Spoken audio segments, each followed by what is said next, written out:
సీతమ్మ, మీరు లంకలో ఉన్నప్పుడు మీరు ఎటువంటి ఆహారం తీసుకోకుండా ఉన్నారు కదా?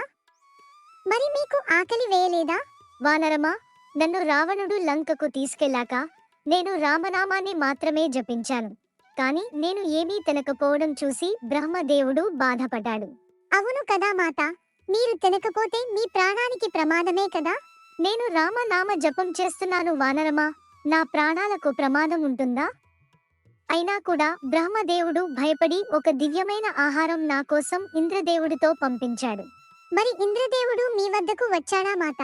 వచ్చారు వానరమా, కానీ నేను ఆయన్ని గుర్తుపట్టలేదు. ఆయన మాయారూపంలో వచ్చిన రావణుడేమో అని భయపడ్డాను. కానీ నాకు ఒకసారి రామయ్య నాకు దేవతలను ఎలా గుర్తుపట్టాలో కొన్ని గుర్తులను చెప్పారు. అవి ఏమిటి తల్లి? మీరు ఎలా గుర్తుపట్టారు? ఇంద్రదేవుడు ఒక్కసారి కూడా కనురెప్పలు కొట్టలేదు.